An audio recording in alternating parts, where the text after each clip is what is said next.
Yun, that's something they can look forward to also. May aabangan ding mga love scene and kissing scene. Nako, hindi ko alam, hindi ko pa alam yung mga yan. How was working with Angel dito sa film? Good. Okay siya. Okay. Yung teleserye, kailan yung first taping day? Meron The na ba? first taping day will be September. Wala pa po, hindi ko alam. Hindi ko alam kung kailan yung first taping day. Pero definitely it's going to be September. Or how does it feel na yung mga fans nyo ni Kim talagang Hindi na makapaghintay. Hindi na makapaghintay. Ayun, konting kapit pa guys dahil this September na daw, sabi nila, and magsa-start na soon.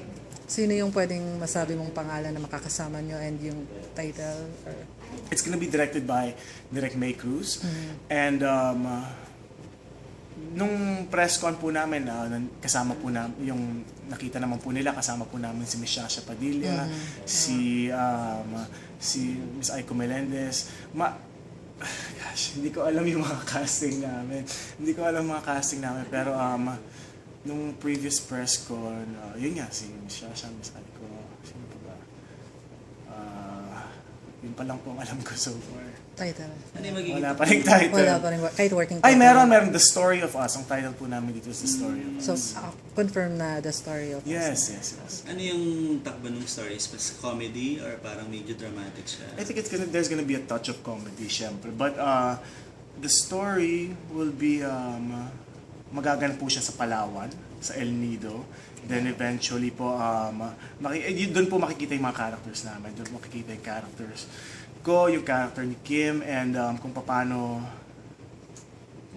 sila sa everyday life nila. Kasi makikita nila yung struggles. Tapos nila po yung Ano yung parang may sinabing skin swimming? Ano yung, Skin diving. Skin diving. Kamusta yung experience doing that? Sabi ko, ano ba yung skin diving? Ang skin diving pala, parang scuba diving pero wala kayong gear. Parang ganon. So, kailangan matutunan yung mga iba't ibang klaseng techniques dahil sa dagat talaga kami. Iba naman syempre yung swimming pool sa dagat. So, pagkasisid ninyo, meron syempre yung mga kailangan ingatan, di ba? So, yun. Kamusta experience niyo? Nakakatakot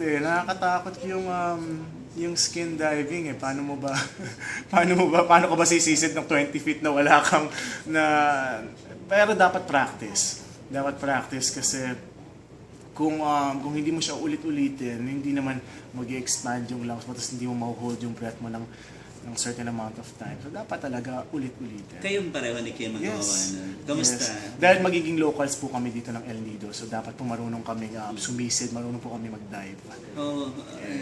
How do you support Kim? Marunong ba siya lumangoy? Oo, parang parang ang galing-galing talaga niya. Unang beses pa lang siya nag-skin diving, parang gamay na talaga niya. Mm-hmm. Thank you, Steve. Alright, thank you.